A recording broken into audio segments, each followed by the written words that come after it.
Bonjour à tous, alors aujourd'hui je vous propose un raisonnement par analyse synthèse avec un grand classique. On prend donc les fonctions de R dans R et on va démontrer que f peut s'écrire de manière unique comme somme d'une fonction paire et d'une fonction impaire. Voilà, et ça, pour ça, eh bien vous allez voir, on va donc utiliser ce qu'on appelle un raisonnement par analyse synthèse. Première étape, c'est donc l'analyse. Alors l'analyse, c'est finalement d'essayer de réduire le champ des solutions possibles. Donc, partie analyse, on va donc supposer qu'on a une solution. Donc, soit f, donc 2 points de R dans R, avec, donc, pour tout x appartenant à R, f de x qui s'écrit, donc p de x plus i de x, donc avec p, donc une fonction paire, définie sur R, et i, une fonction impaire. Alors, j'ai mis un p majuscule et un i minuscule, on va peut-être mettre 2 minuscules pour être un petit peu cohérent. Et maintenant, donc voilà, on suppose que bien c'est possible. Et on suppose ici donc que P et I sont pairs pour P et I impairs. Qu'est-ce qu'on peut dire? D'accord? Et bien donc, forcément, si je calcule f de moins x, j'aurai P de moins x plus I de moins x. C'est-à-dire P de moins x, puisque P est pair, ben c'est P de x. Et comme I est impair, c'est donc moins I de x. Donc j'ai ici deux choses.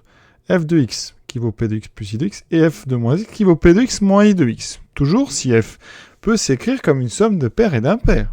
Qu'est-ce qu'on va faire de tout ça? Alors ici, ce que je vous propose, c'est d'ajouter les deux lignes. Donc, on va avoir F de x plus F de moins x, j'ajoute, qui fera donc P de x plus I de x, plus P de x moins I de x. On voit bien que les I de x s'annule, il me reste 2P de x. Conclusion, je viens de trouver quelque chose, c'est que P de x, eh bien, c'était égal dans ce cas-là à f de x plus f de moins x sur 2. Et ça, pour tout x, hein, j'ai fait ça pour tout x appartenant à R. Voilà donc une relation qui me permet de trouver P de x.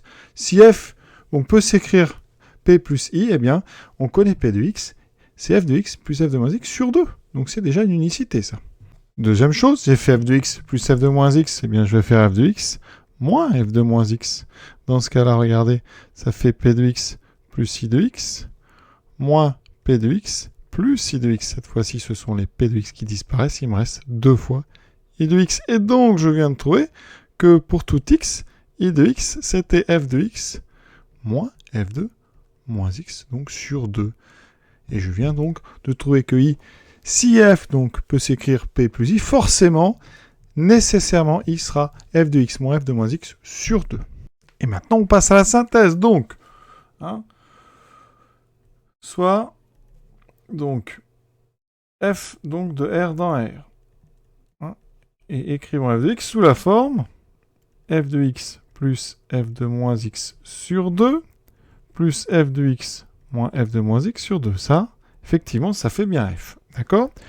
On va appeler donc p de x comme f de x plus f de moins x sur 2.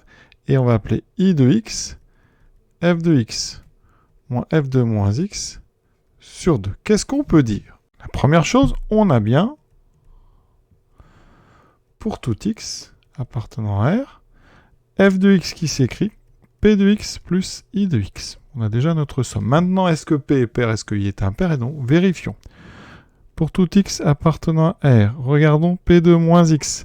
Ça fait f de moins x plus f de x sur 2. Et on retrouve exactement, parce que c'est f de x plus f de moins x, je peux intervertir parce que c'est une somme, je retrouve bien p de x. Donc p est pair sur R. Première chose, on a bien p qui est pair. Maintenant, pour tout x appartenant à R, regardons i de moins x. Ça me fait f de moins x, moins f de moins x, donc moins f de x sur 2. Par contre, ici, si j'inverse, ça me fera moins f de x plus f de moins x sur 2. Je dois donc mettre un moins devant, et je fais apparaître en haut f de x moins f de moins x. Et là, je retrouve donc moins i de x. Conclusion. Donc, i est bien une fonction impaire sur R. On a donc, conclusion, f s'écrit bien comme somme d'une impaire, d'une paire et d'une impaire. Et cette somme est unique. Pourquoi? Et cette somme est unique. Et ça, on l'a montré dans l'analyse. Parce que dans l'analyse, si on a une somme P plus I, forcément, bien PI sont déterminés. On les obtient avec f de x plus f de moins x sur 2, f de x moins f de moins x sur 2. Cette somme est unique. Voir l'analyse de notre raisonnement. Et là, j'insiste, cette unicité, elle vient d'ici. Hein. D'accord? Unicité de P et I si il y a existence. D'accord? Et là, on vient de montrer l'existence. Et on avait donc, s'il y a existence, il y a donc unicité. Et donc, on a bien montré l'existence. C'est l'unicité de cette somme d'une fonction paire et d'une fonction impaire sur R. Cet exercice très classique d'analyse synthèse est terminé. Je vous souhaite une bonne fin de journée à tous.